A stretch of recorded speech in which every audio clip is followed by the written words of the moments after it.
and sovereigns were the most active to boost market turnover.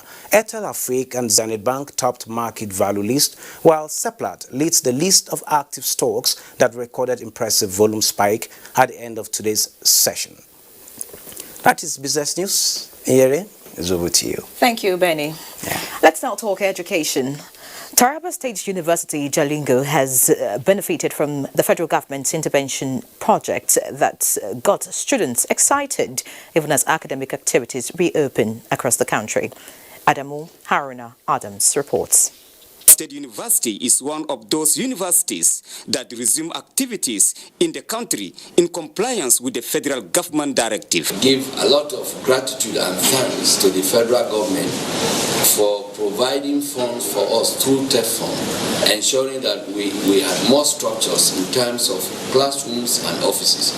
During this time, we have been able to construct 5 major buildings that are housing 5 faculties. The Vice Chancellor says the university upholds all COVID-19 containment protocols. The executive governor of this state, in person of Architect Darius Dixon Ishaku, was able to work assiduously with us even during this period of shutdown. And this Senate building massively has been completed and furnished. So also is the university library. Students express excitement at the reopening of universities. Corona wanted to play us, but thank God we are back. I'm so happy. I'm very happy. Very, very happy. But we are about almost 9 months we are at home. Adamu Haruna Adams, NTA News. The Executive Vice Chairman, Nigerian Communications Commission, NCC, Professor Umar Dambata, has reiterated the Commission's commitment in closing the gap in the number of Nigerians deprived of enjoying telecommunications services, particularly in rural areas. He said this while receiving Money Report Plus Magazine Man of the Year Award in his office. ICT correspondent Joseph Johnson reports. Despite reducing the number of Nigerians disenfranchised from having access to communications services by more than 15 million, the NCC boss, Professor Umar Dambata, says more needs to be done towards ensuring total inclusiveness with telecommunications services. It is still work in progress, and therefore I hope I can be able to stand before you at another time, during another occasion, to say, indeed, we have accomplished that important statement of vision by this government, the government of President Muhammad Buhari, and indeed by the global telecommunications regulator, that telecommunications services should be inclusive. And then we will see what actions we can take to right any wrongs, if any, that may have been made to Nigerians, including the possibility of compensating the consumers in the way and manner we have compelled mobile network operators through another audit to compensate consumers for wrongful deductions arising from SMS. The magazine looks at your character, looked at your vision, looked at your capacity, but more especially the vision that you set in 2015 and came to the conclusion that there's no other person that is more qualified to be named Man of the Year. Professor Dambata, while appreciating the award, described the recognition as a wake-up call to redouble efforts in discharging his duties. Joseph Johnson, NTA News. Now, looking at health, the need for adequate health workers to manage different levels of health facilities and cases across the country is becoming a critical national demand by major stakeholders in the health sector. Abubakar Usman Akwanga reports that this came to the fore at the 7th Quadrennial Delegates Conference of the National Association of Nigerian Nurses and Midwives ahead of Friday's election. It is one of the major events held under the second wave of COVID-19, and as health workers, compliance with COVID-19 safety protocols was non-negotiable. The National Association of Nigerian Nurses and Midwifery periodically holds elections to entrench new leadership, which has been peaceful and transparent. This time around, the process has been more organized despite the COVID-19 threat. For trade unions, the delegate conference is one of the most important organs where we review progress, we also set goals, but importantly, we change also our leadership, or we elect leadership. And I'm sure this is what this conference is out to do. Stakeholders advocate better condition of service, improved remuneration, regular training and funding of health facilities to discourage migration of workforce and medical tourism. Nigeria, as at present, 700 million population, we ought to have 800,000 active nurses in place. The challenging situation we have in the country, the acute shortage of nurses and midwives, the council has now remained in position. I'll put a number of strategies to ensure the gap is closed. The quadrennial delegate conference is, among other things, to take stock of previous activities of the association and make resolutions that will shape the future of health workers in the country. The session also observed a mini silence in honor of those who lost their lives to COVID-19 in the front line and pledged commitment to more service to the nation and humanity. In Abuja, Abubakar Usman Akwanga, NTA News. Dotun has the next set of reports from our Lagos Network Center. Hello, Dotun. Thank you, Iyere.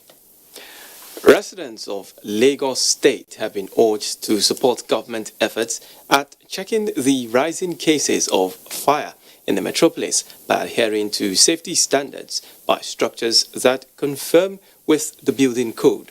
The call by heads of disaster management agencies in the state follows multiple fire incidents at Alade Market, Shomolu and Umididun area of Lagos Island. Adeni Taiwo reports.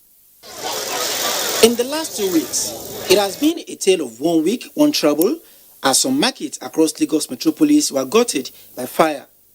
For the second time in 3 months, Alade Market in Shomolu went up in flames around midnight on Tuesday, taking shop owners unaware. The fire has been put out and the smoke is clear.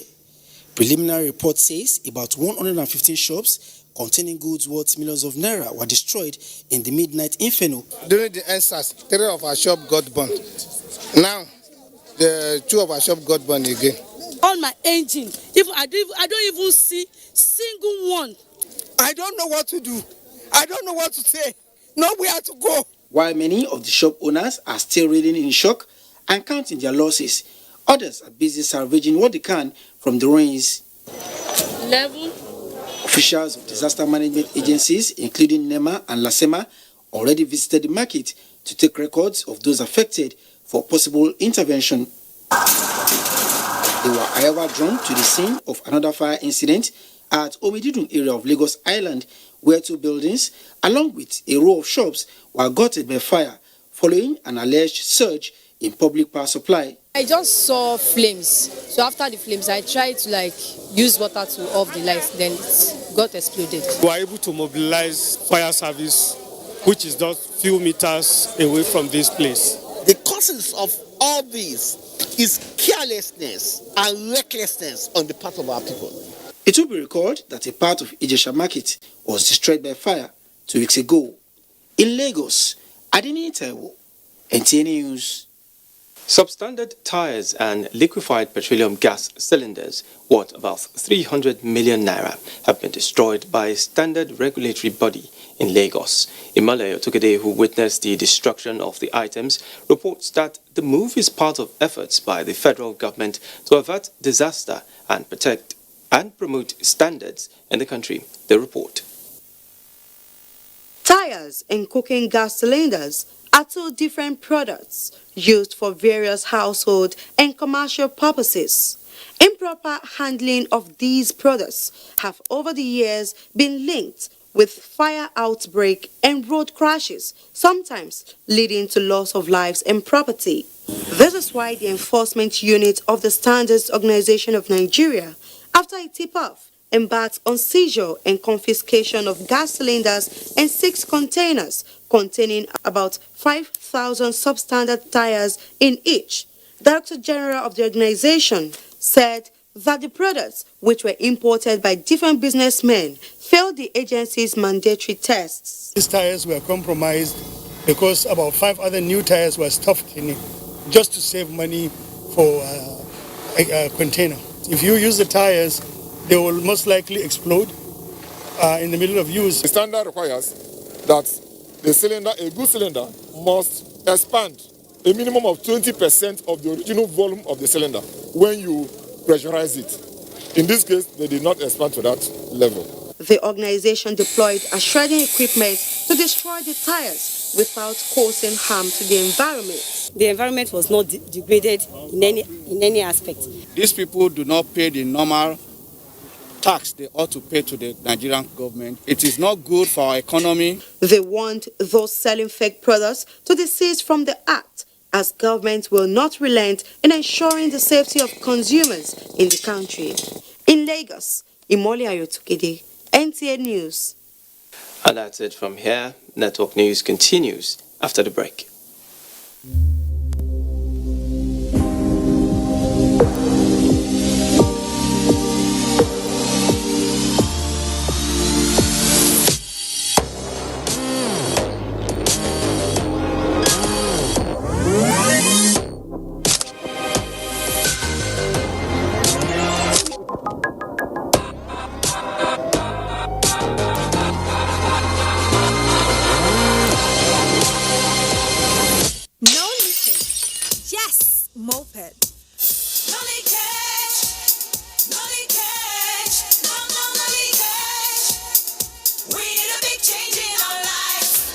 Ultra Soft is super absorbent and offers up to 100% leak protection.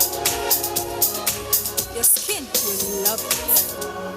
This is the Wilson family last week. This is the Wilson family this week. What's changed? What? The Wilson family got maximum entertainment for less, and now they're closer than ever. Your family can be too. How does this work? With world-class international channels that put the quality back in your quality time. That's what I'm talking about. GoTV Max will bring you and your family closer in no time. So upgrade to GoTV Max for only 2,999 naira today. Make you enjoy. GoTV. Love it.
First win in the Premier League, Sheffield United travel to the Etihad Stadium to take on second place Manchester City. Will they get a reality check or can they pull off the upset? Find out as Manchester City welcome Sheffield United on the Premier League Live, showing this Saturday on the NTA network from 3:30 p.m. The Premier League Live is brought to you by Axis Bank, Babai Jebu, Lipton, and Close Up in association with Gold.com. Welcome back. The National Assembly Joint Committee on Health has resolved that the Ministry of Health suspends the spending of the 10 billion naira released to it for vaccine production until it receives detailed breakdown of how the funds will be spent. The committee arrived at the resolution during a meeting with the ministers and top management of the Ministry of Health. Ignatius Unko reports.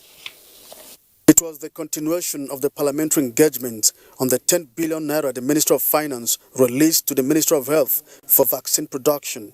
The meeting was for the Minister of Health to explain to the Joint Committee in specific terms where the 10 billion naira will be channeled. For local manufacturing of vaccines, biovaccine. And it is in connection with the COVID-19 intervention program.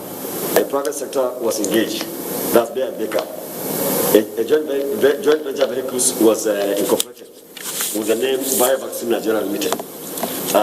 And the equity was that the plant in Yaba, owned by the federal government, through the Department of Food and Drugs, should form part of the federal government equity to Bayer and Baker. And Bayer and Baker will now bring technical capacity and technical know-how. But unfortunately, the parliamentary committee needed more facts, especially on the memorandum of understanding between Nigeria and May and Baker on Nigeria's vaccine production program. Our decision for now, which I will come out to move, is that we can't spend it. We'll put it, we'll write it, until when you provide us with a satisfactory answer. The Minister of Health suspends the further use of any money already released as according to the year, the 10 billion release according to the budget of 2020. Meanwhile, the National Assembly Joint Committee on the Independent National Electoral Commission has received the report of its technical committee on the repeal of the Electoral Act Amendment Bill. In the 8th Senate, if we had the benefit of the cooperation of INEC at the outset, like we're having right now, and also the cooperation of the Office of the AGF at the outset, like we're having right now, I'm sure we would have cleared this long ago. My hope is that by the time you resume on the 9th, there will be a clean copy of the bill tabled before the House and the Senate. The technical committee held a 3-day retreat during which it considered the various memoranda received during the public hearing. Ignatius Nkwo, NTN News. Global leaders at the 2021 United Nations Climate Adaptation Summit want urgent scaling up of funding for programs to build resilience and offer lasting solutions against the impact of major events such as droughts, floods, and rising sea levels. Secretary General of the United Nations, Antonio Guterres, says developing countries need an estimated $70 billion to build their adaptation plans, a figure that could reach up to $30 billion in 2030. Onengiye Fineface has details. Climate disasters, disturbed weather patterns, higher temperatures and sea levels pose challenges to the global community. The Climate Adaptation Summit is a virtual meeting of world leaders to articulate how societies can adapt systems to safeguard the planet and ensure sustainable prosperity. But recovery cannot be only for the developed world. We must expand the provision of liquidity and debt relief instruments to developing and middle-income countries. The lack of resources to relaunch their economies, that lack the resources to relaunch their economies in a sustainable and inclusive way. Climate financing for African and other developing countries was central to conversations at the summit. The African Development Bank is at the forefront of climate finance for Africa. The bank has quadrupled its finance for climate to reach $25 billion by 2025. We have increased the percentage of our climate financing devoted to climate adaptation from 26% in 2016 to 55% by 2019. The summit launched a 10-year global action program, 1,000 Cities Adapt Now, codenamed 1,000 CAN, to accelerate climate adaptation in 1,000 cities worldwide. The world has a golden opportunity to recover from our health and economic crisis by accelerating adaptation, and we must seize it. You have I think all of us, global leaders, have a political and moral responsibility to save humanity and our planet. 1,000 Cities Adapt Now will prioritize resilience in poor communities and water-resilient cities. Onengiye Fineface, NTN News. The Minister of Humanitarian Affairs, Disaster Management and Social Development, Sadia Umar Farouk, has sympathized with victims of the recent Sokoto Central Market fire incident, which destroyed shops worth billions of naira. A statement by the Permanent Secretary of the Ministry, Bashir Noura Alkali, the minister is saddened by the news because of the huge losses, especially in these hard times when people are trying to make ends meet. While commending all the federal and state fire authorities, traders and concerned citizens that assisted in putting out the fire, the minister directed the National Emergency Management Agency to work with its state counterpart to assess the situation and report back within 2 weeks for the provision of necessary humanitarian assistance. Another time for a break. Please stay with us. After getting their first win in the Premier League, Sheffield United travel to the Etihad Stadium to take on second-place Manchester City. Will they get a reality check or can they pull off the upset? Find out as Manchester City welcome Sheffield United on the Premier League Live, showing this Saturday on the NTA network from 3:30 p.m. The Premier League Live is brought to you by Axis Bank, Babai Jebu, Lipton, and Close Up, in association with Gold.com. Let's now join Olumide Eguntola for Sports Update. The Nigerian Olympic Committee, in partnership with the International Olympic Committee, has organized an advanced sports management course for the Nigeria Alumni Group. The workshop, which was held virtually, had as its theme grassroots sports development in Nigeria. It was designed to fill the gaps between policies and practices to ensure effective sports development. Some of the issues raised were developing a framework and partnership for the sustainable sports development, as well as intercollege sport as effective avenue for grassroots sports development. Strengthen the ties between members as part of strategy to support Olympic solidarity goals and the NOC role in sport development in Nigeria. In volleyball, the board of the Nigeria Volleyball Federation rose from its virtual meeting to evaluate the programs of the Federation for the year 2020 and reaffirmed its commitment to host some continental tournaments in the year 2021, with special reference to the hosting of the Under-18 Junior Female Nations Tournament in Abuja, appealing to the CAVB and FIVB to consider the 6th to 13th of March for the Continental Tournament. The meeting also highlighted the tournament for the year 2021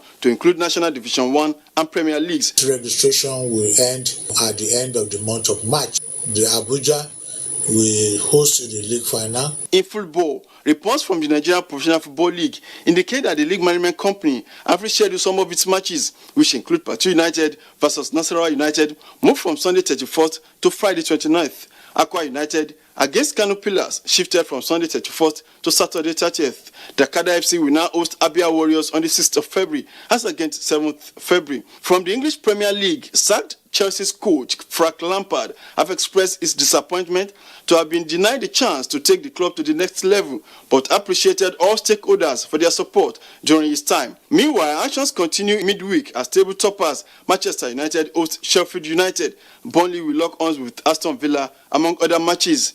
With sports updates, Olumide Eguntola, NT News. That's Network News tonight. Many thanks for watching. And here's a quick reminder. If we work together, we can kick rape out of our society. I'm Ian Ray John. Have a good night.